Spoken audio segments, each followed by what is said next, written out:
on a parlé quand même pas mal de la respiration en Pilates. Donc, ce qu'il faut comprendre, c'est qu'en Pilates, là, vous l'avez vu dans vos lectures, il y a six principes de base. Donc, le premier, c'est vraiment que la respiration suive le mouvement. Donc, là, on l'a vu, à l'inspiration, on se prépare. À l'expiration, il y a une contraction des abdominaux profonds. Donc, on expire, on contracte et là, on fait le mouvement. Donc, il y a toujours cette synchronisation entre l'inspiration, l'expiration, puis c'est ça qui va guider le mouvement. Donc, c'est sûr qu'il faut s'habituer, là, ceux qui sont habitués de faire beaucoup, par exemple, d'abdominaux, puis ça va vite. En Pilates, c'est vraiment dans le contrôle avec la respiration. Donc, ça a des effets vraiment bénéfiques au niveau de la posture.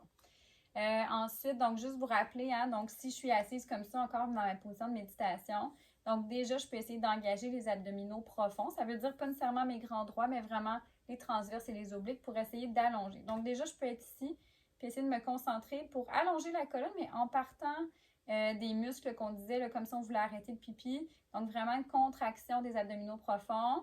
Et là, ensuite, je vais soulever la colonne, allonger.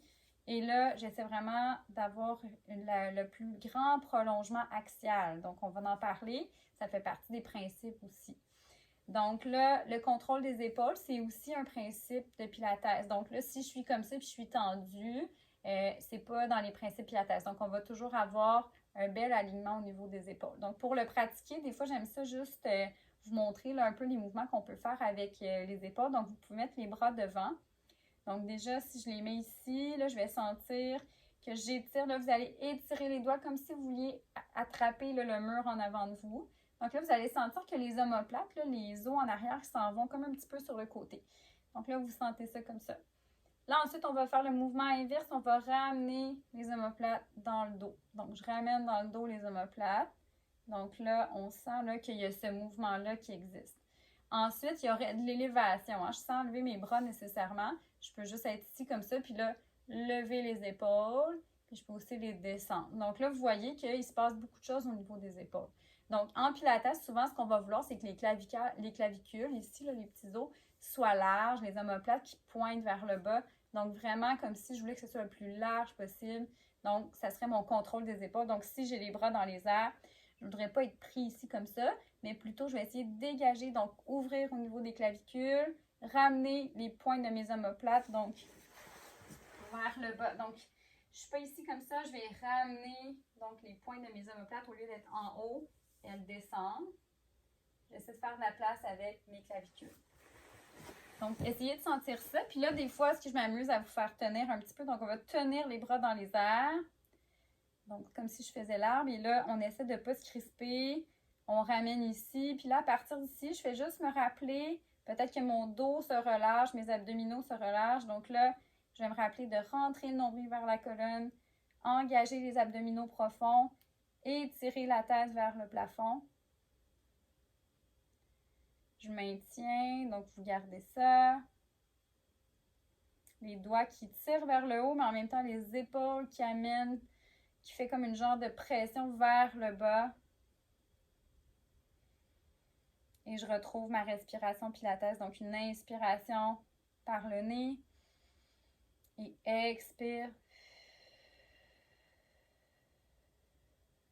En fermant, détends le visage, ferme les côtes, ramène le sternum vers le bas, côte, abdominaux profonds.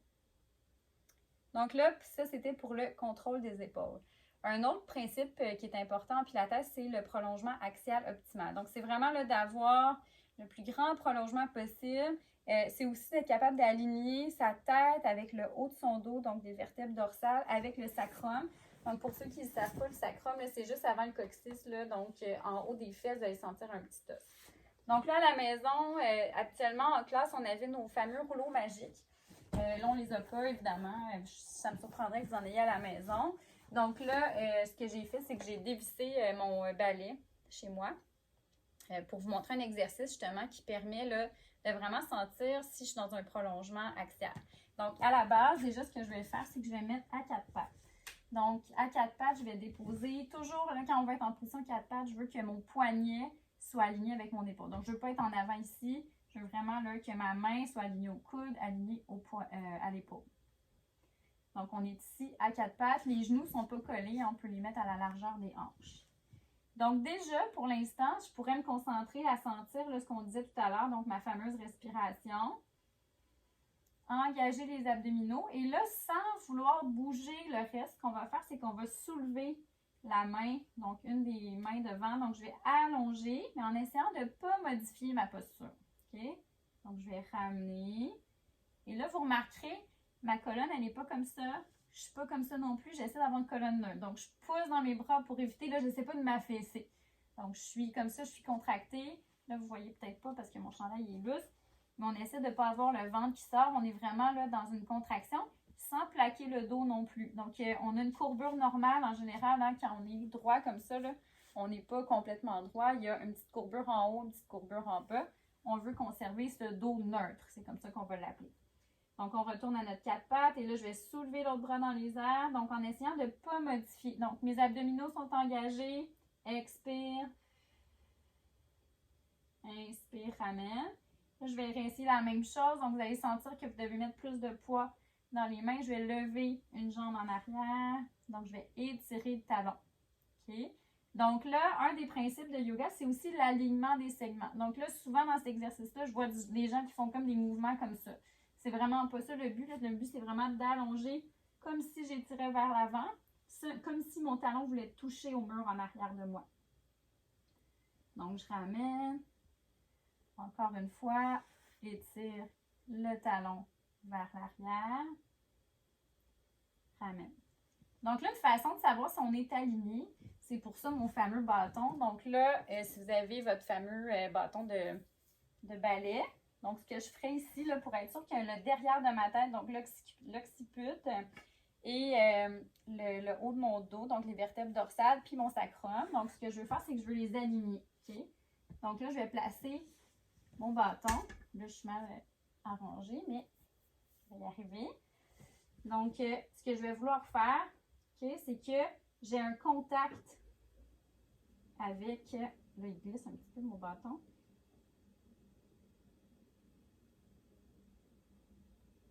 Donc, je vais m'assurer que j'ai un contact. Bon, décidément. Donc là, je ne sais pas, je pense que j'ai du mal parce que... Okay. Donc, à partir d'ici, je vais essayer de toucher ma tête. Bon, décidément, ça ne marche pas vraiment. Donc, vous comprenez le principe. Donc, s'il y a quelque chose de moins glissant, donc vous pouvez mettre un chandail qui glisse moins ou à la limite torse nu, là, les garçons ou les filles en brassière sport. Donc, pour qu'il y ait comme un contact avec la peau. Mais je mettrais mon bâton qui toucherait le derrière de ma tête. Et là, je referais donc l'allongement de la jambe et du bras en même temps. Donc, on allonge. Puis, on n'essaie pas de modifier. Donc, on n'essaie pas d'être comme ça. Donc là, à ce moment-là, ce qui était le fun avec le rouleau magique, c'est qu'aussitôt, il tombait. Une autre chose que tu peux faire, là, comme là, je vois que moi, finalement, bon, la texture de mon bâton ne fonctionne pas vraiment. Tu peux avoir, là, s'il y a quelqu'un chez toi qui le tient. Donc, en classe, moi, c'est ce que je faisais. Là, donc, la personne le tient quand même. Puis le but, c'est juste que tu sentes que tu as les 3 points de contact. Donc, ça serait l'alignement des segments. Puis le prolongement axial optimal, là, qui est de vraiment aligner, donc, tête, dos, sacrum. Une autre chose qui est super importante en pilates, c'est vraiment la mobilisation de la colonne. Donc, la colonne vertébrale, on veut qu'elle bouge dans tous les plans de mouvement. Donc là, pour comprendre un peu les positions, puis ça va être majeur là, à comprendre. Donc, vous allez voir là, quand vous allez créer votre séance, on va vouloir qu'il y ait différents plans de mouvement. Donc, c'est vraiment quelque chose à intégrer dès maintenant. C'est pas sorcier, là, c'est pas très compliqué à comprendre. Il faut juste le vivre un petit peu. Donc, juste de comprendre que la colonne vertébrale peut bouger dans différents plans. Okay? Donc là, peut-être le premier exercice que je pourrais vous faire pour comprendre. Donc là, il faut comprendre que le bassin, c'est comme un bol d'eau. Hein? Puis là, il bouge. Donc, si vous mettez vos mains sur vos hanches, comme ça ici, des fois, ce que j'aime faire, c'est mettre les pouces sur les crêtes iliaques, là, les petits os, puis les mains derrière, puis juste sentir de ramener, donc si je bouge mon bassin, donc on sent que la colonne fait un mouvement en même temps. Donc, les mouvements qui se font, donc il y aurait en chat-chien, donc je retournerais là, dans mon quatre pattes. Et là, bon, quand je suis dans cette position-là, avec mes courbures normales du dos, ça serait ma position neutre. Ensuite, quand je vais courber, donc quand je vais rentrer le nombril vers la colonne, donc là, je vais faire un chat. Okay, donc là, je suis en flexion. Donc, ma colonne serait en flexion. Et ensuite, ce que je vais faire, c'est que je vais expirer à partir du sacrum. Je vais dérouler, dérouler, dérouler. Je vais arriver au neutre, mais après ça, je vais continuer. Donc, mon nombril va s'en aller vers le plancher. Et je vais allonger. Donc, je vais faire une extension. Donc là, la colonne, elle est en extension. Je reviens au neutre. Et encore flexion.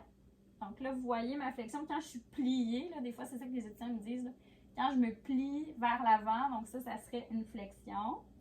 Ensuite, quand j'arrive à ma table, je serai neutre. Donc ça, c'est la posture qu'on aurait dans la vie de tous les jours.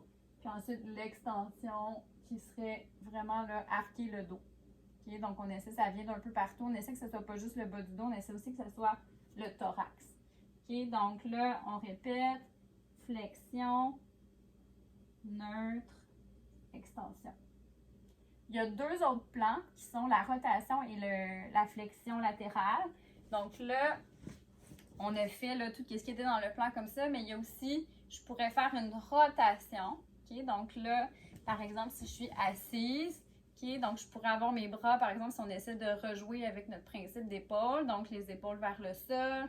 Grand, là, je pourrais me tourner d'un côté, revenir au centre, tourner, revenir au centre. Donc là, mon plan de mouvement serait la rotation.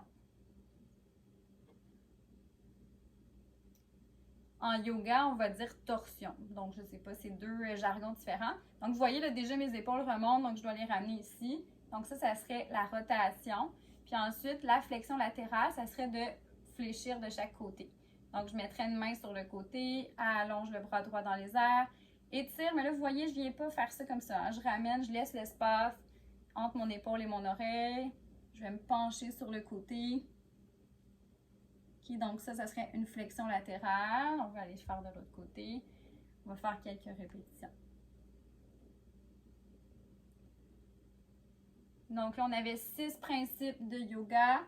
Donc, il y avait la respiration, donc coordonner le mouvement avec la respiration, le contrôle des abdominaux, le contrôle des épaules, le prolongement axial optimal qui est vraiment d'aligner tête, dos et sacrum, la mobilisation de la colonne dans tous les plans de mouvement, c'est ce qu'on vient de voir.